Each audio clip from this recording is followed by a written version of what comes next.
नमस्कार दोस्तों, सलाम अलैकुम, जय श्री राम, सत श्री अकाल। दोस्तों, नशा करने का जो मेंटल ऑब्सेशन होता है ये ज़िंदगी भर रहता है, ठीक है। और इससे निपटने का मेंटल ऑब्सेशन से यानी नशा करने की जब तड़प महसूस हो या जुनून हावी हो तो उससे निपटने का क्या तरीका होना चाहिए। तो उससे निपटने के लिए जो सब ने किया, मैंने किया, वो है सबसे पहले नारकोटिक्स एनोनिमस की 90 दिन 90 मीटिंग। ठीक है, चलो 90 दिन 90 मीटिंग भी कर ली। अब सवाल ये है कि ये ज़िंदगी भर जीवित रहने वाली एक धारणा होती है, मेंटल ऑब्सेशन। अब नहीं है हमारे पास मीटिंग जाने का हिसाब किताब, नहीं जा सकते, बंदिश है, घर पे रहना पड़ता है, काम है, धंधा है या बीवी है, कहीं जाना है, कुछ भी है, जिसके चलते हम मीटिंग्स नहीं कर सकते। तो अब अब अगर हमें मेंटल ऑब्सेशन परेशान कर रहा है, मानसिक जुनून हावी हो रहा है, तो हम क्या कर सकते हैं? ठीक है, तो अगर हमारे पास कोई साधन नहीं है तो हमारे पास हाथ हैं, मुंह है, जुबान है, मन है। तो हम मन ही मन, मन ही मन अपने परवरदिगार से, अपने मालिक से, रब से ना प्रार्थना कर सकते हैं, क्योंकि नशेड़ी के पास कुछ नहीं है करने को, है ना। वो किसी भी चीज़ का कंट्रोल उसके हाथ में नहीं है। उसके हाथ में सिर्फ एक चीज़ है, प्रार्थना करना। तो वो प्रार्थना करके अपनी तकदीर बदल सकता है और उस मेंटल ऑब्सेशन से निपट सकता है। ठीक है, वो ध्यान की मुद्रा में बैठ सकता है, ध्यान की मुद्रा में बैठ सकता है, व्यायाम आसन कर सकता है, क्योंकि ध्यान की मुद्रा से, है ना, उसको एक सुकून मिलेगा, सुकून मिलेगा और वो अपने रब से डायरेक्ट बात कर सकेगा, जो चीज़ उसको नशा करने के लिए परेशान कर रही है। दूसरे, उसको ये पहचानना पड़ेगा कि मतलब क्यों उसका नशा करने को मन कर रहा है। जैसे कि अगर हम मान लेते हैं कि उदासी के चलते, उदासी के चलते उसका नशा करने का मन कर रहा है, तो वो ये देखे कि मेरा उदासी के चलते ना, या चिंता के चलते या गुस्से के चलते नशा करने का मन कर रहा है, कि मैं नशा कर लूं, देखा जाएगा। ठीक है, अब वो उस भावना से निपटने के उपाय करे। ठीक है, अगर उदासी के चलते उसका मन कर रहा है, उसने पहचाना कि हाँ भाई उदासी के चलते, खालीपन के चलते, तो अपने आप को एक ऐसे माहौल में ले जाए जहां उदासी ना हो। ठीक है, रंगमंच हो, कलरफुल हो। गुस्से के चलते मन कर रहा है, कि गुस्सा कंट्रोल नहीं कर पाता नशेड़ी। तीन चीज़ें हैं, तीन भावनाएं जिसे नशेड़ी अपने आप निपट नहीं सकता। जिन तीन भावनाओं से, अकेलापन, गुस्सा और भय। तो गुस्सा हावी हो रहा है तो नशा करने के 95% चांसेस बन जाते हैं। तो वो ये पहचाने कि इस वक्त गुस्से की वजह से मेरा नशा करने का मन कर रहा है। ठीक है, तो गुस्से को कम करने की चीज करे। ठीक है, जो व्यक्ति उसको गुस्सा दिला रहा है उससे बहस ना करे, उसके आगे से अपनी दुकान हटा ले, दुकान हटा ले, अंतर मन में अपने मालिक से मदद मांगना शुरू कर दे। कोई तस्बीह जाप, है ना, भगवान का नाम लेना शुरू कर दे कि मेरी मदद कर। जैसे भी वो बोल सकता है अपने भगवान से, जिस तरह भी वो मदद मांग सकता है, वैसे वो अंदर ही अंदर मदद मांग, और प्रथम वहाँ से अपने आप को हटा ले। बाहर चला जाए, खुली हवा में चला जाए, बाहर जाकर कोल्ड ड्रिंक पी सकता है, कुछ खा सकता है। ठीक है, और वो धक्का दे, जाने दे, जाने देना और ईश्वर पर छोड़ देना। इससे मिलने वाली राहत एक ऐसी ज़िंदगी को विकसित करने में सहायक होती है जो जीने लायक होती है। अगर जीने लायक ज़िंदगी बनानी है तो जाने दो और ईश्वर को छोड़ दो। अगर जीने लायक ज़िंदगी बनानी है, खुशहाल ज़िंदगी, ठीक है, तो लोगों को स्वीकार करो, हालात को, परिस्थिति को स्वीकार करो। स्वीकार करने से हमें कोई प्रॉब्लम नहीं होती। अगर हम नहीं करते स्वीकार किसी व्यक्ति को, जगह को, परिस्थिति को, तो हम परेशान हो रहे होते हैं, क्योंकि हम उसे स्वीकार नहीं कर रहे और बदल भी नहीं सकते। परेशानी का कारण बनता है, तो स्वीकार करना है। ठीक है, हमारे हाथ में प्रार्थना करना है, हम प्रार्थना करते हैं। सुबह प्रार्थना करना, सो के उठने के बाद, रात को सोने से पहले प्रार्थना करना। ठीक है, और आता है कि ट्रिगर ट्रिगर ट्रिगर बोलते हैं, यानी कि उन जगहों को, चीज़ों को, या उन लोगों को, या उन परिस्थितियों से मतलब दूर रहना है। यानी कि लोग ले लेते हैं कि जो लोग हमें नशा करने के लिए उकसाते हैं, फिर चाहे वो हमारे हाथ में नहीं देते कि ले भाई ले, पी ले, या डाल ले मुंह में, या खा ले, लेकिन हम लालायित होते हैं उन लोगों के बारे में सोचने से, या उन लोगों के पास जाने से, या उन लोगों के साथ होने से। अगर कहने का मतलब है कि जिन लोगों के साथ हम लालायित होते हैं, जो हमें उकसाते हैं नशा करने के लिए, ठीक है, या वह लोग जो जिनकी बातें हमें नशा करने के लिए उकसाती हैं, जिनके सवालात हमें नशा करने के लिए उकसाते हैं, जिनके शक, हमारे ऊपर शक करना, एक रिकवर क्लीन चल रहे एडिक्ट के ऊपर शक करना कि तू अभी भी नशा करता है, मैं नहीं करता तो कोई दूसरा करता होगा, छोटा मोटा तो करता है, तेरी आंखें लाल रहती है, तू डाउन रहता है, थका थका रहता है। तो ऐसे लोगों की संगत से दूर रहना, जो हमें नशा करने के लिए उकसाते हैं। ठीक है, और अगर हम पे इल्ज़ाम लगाए, तो हमें बुरा नहीं मानना, लगाता रहे, और वो लगाता रहेगा, आप चले जाओ, है ना। साबित नहीं करना उसको कि देखो मैं नशा नहीं करता हूँ, तू कह रहा है मैं नशा करता हूँ, मैं कह रहा हूँ मैं नशा नहीं करता, वो मानेगा नहीं कि तुम नशा नहीं करते हो। तो कार्यक्रम हमारा कह रहा है कि उसको साबित नहीं करना, यानी प्रूफ नहीं करके देना उसको कि देखो मैं नशा नहीं करता। नए नए रिकवरिंग एडिक्टों में क्या होता है कि अच्छा मैं नशा करता हूँ, हो गई 10-10 हज़ार की शर्त, ठीक है, चल करा मेरा चेकअप, करा ब्लड टेस्ट, ले जा डॉक्टर के पास, हो गई 10-10 हज़ार रुपये की।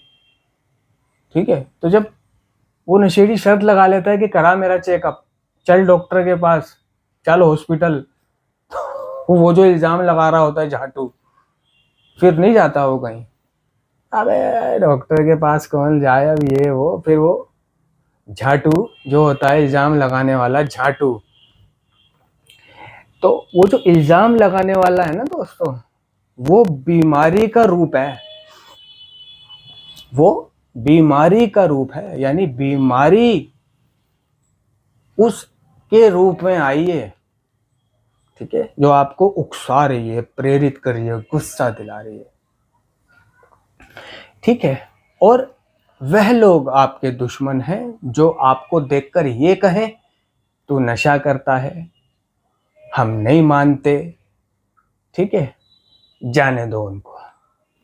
ठीक है, हमारा कार्यक्रम हमसे कहता है कि अगर हमने नशा नहीं करा है, हम ईमानदार है, तो हमें किसी को प्रूफ करने की ज़रूरत नहीं है, अपना आप प्रूफ हो जाएगा एक दिन।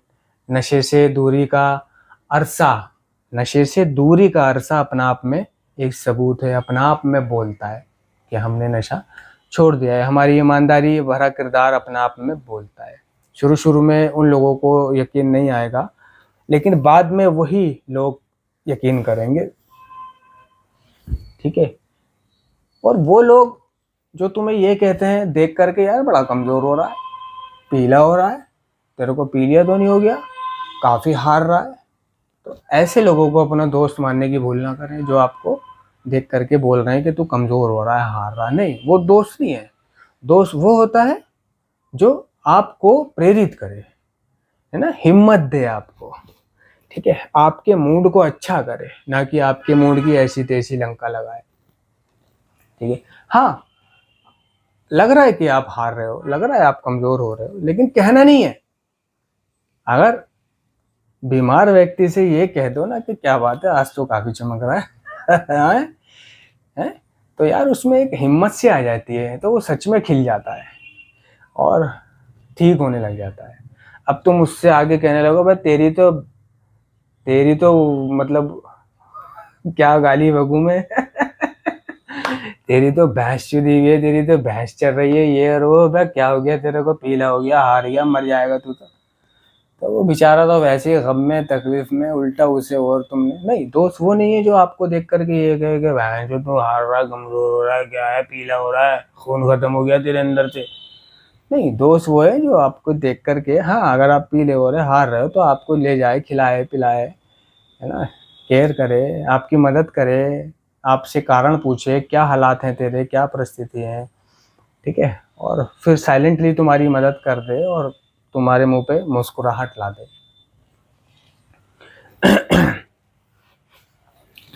दूसरे है दोस्तों कि वो गतिविधियाँ, वो एक्टिविटी करो जिसमें आपकी रुचि है।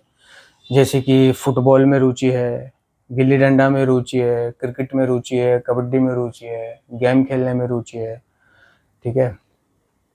अब आप देख लोगे आपकी रुचि किस चीज़ में, तो आप वो काम करें जिसमें आपको खुशी मिलती है, खुशी मिलती है, तो आप नशे के जुनून से बाहर रहोगे, नशे का जुनून आपको हावी नहीं होएगा, ठीक है। होता क्या है कि एक व्यक्ति है बुरे हाल में पड़ा है, मतलब मान लो कि बुरे हाल में नशेड़ी पड़ा है, नशा नहीं करता, रिकवरी में है, लेकिन वो ऐसे ही पड़ा है। तो जब उसके जीवन में कोई लड़की आ जाती है, तो पता है वो फिर वैसे नहीं पड़ा रहता जैसे वो पहले पड़ा रहता था। तो फिर वो उठेगा, लड़की ने टाइम दे दिया 10 बजे का, वो उठता था 12 बजे, तो वो 10 बजे से पहले उठेगा, नहाएगा धोएगा, तैयार होएगा, शेप बनाएगा, बाल वाल काटेगा, नाखून वाखून काटेगा, अच्छे कपड़े, अपनी केयर वेयर करेगा और थोड़ा सा दिनचर्या को बदलेगा, ठीक है। तो ऐसे भी उसकी दिनचर्या बदलती है और ऐसे भी वो फालतू की खुराफातों से दूर रहता है ना। तो किसी का जीवन में होना, किसी का जीवन में ऐसे का होना जो उसके अंदर बदलाव लाए। आपने देखा होगा गर्लफ्रेंड के होने से पहले आप कैसे रहते थे, लेकिन गर्लफ्रेंड के होने के बाद आप सच धज के रहने लगे, शेव कटिंग, नाखून वाखून, कपड़े वपड़े अच्छे से रहने लगे, है ना। और उसके पहले आप मरी हुई हालत में रहते थे, कब सो रहे हो कब उठ रहे हो, क्योंकि देखने वाला नहीं है, किसको दिखाएगा, किसको कराएगा। तो क्या है, कोई जीवन में अगर देखने वाला नहीं है तो भी बदलाव आना थोड़ा मुश्किल रहता है। तो ये जायज़ बात है कि अगर गर्लफ्रेंड से पहले वो आलसी था, केयर नहीं करता था, गर्लफ्रेंड होने के बाद में वो, है ना, अच्छे से रह रहा है ना, वो उसे मिलने जाना है, उसे वीडियो कॉल पे बात करनी है, वगैरह वगैरह। तो उन चीज़ों में भाग लें जिसमें आपको खुशी मिलती है, ठीक है। व्यायाम करना, ठीक है, व्यायाम करना, योगा करना, मेडिटेशन करना, इससे बड़ा आराम मिलता है, ठीक है। तो तन स्वस्थ रहता है। और पर्याप्त मात्रा में नींद लेना, पर्याप्त मात्रा में नींद लेना और पौष्टिक आहार खाना, पौष्टिक आहार खाना और सहायता समूह में भाग लेना। सहायता समूह, ये तो वही नारकोटिक्स एनोनिमस, अल्कोहलिक एनोनिमस या स्मार्ट रिकवरी का समूह हो गया, ठीक है। तो मीटिंग्स अगर नहीं जा सकता है वो,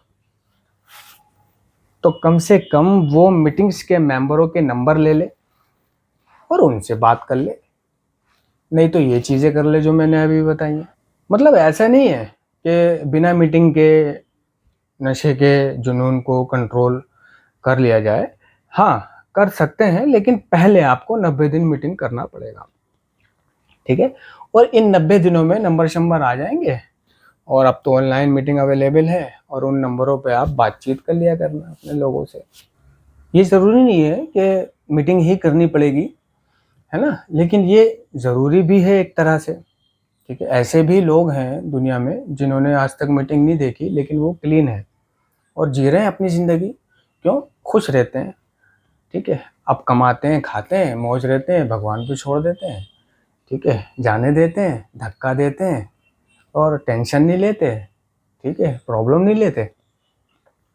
लेकिन मेरे जैसे नशेबाज को कम से कम पहले 90 दिन मीटिंग, चाहे ऑनलाइन हो या ऑफलाइन हो, जैसे भी हो, करनी पड़ेगी। और संगी साथियों, के नंबर वगैरह, दोस्ती वगैरह अपने लेने पड़ेंगे। उसके बाद मैं उन नंबरों का इस्तेमाल घर बैठे कर सकता हूँ। जब मुझे नशा करने का जुनून परेशान करे तो मैं किसी एक रिकवरिंग एडिक्ट को कॉल कर सकता हूँ, ठीक है, और या अपने भगवान से मदद मांग सकता हूँ, है ना, और नहीं तो व्हाट्सअप कर सकता हूँ, चिट्ठी लिख सकता हूँ, है ना, मेल कर सकता हूँ, है ना। तो कुछ भी, जिससे भी, जिस तरीके से भी हम संपर्क कर सकते हैं वैसे संपर्क कर लें और अपनी फीलिंग्स को शेयर कर दें, क्योंकि शेयर करने से हम तन्हा और अकेला होने से बच जाते हैं। यह प्रक्रिया आत्मा की रचनात्मक क्रिया है।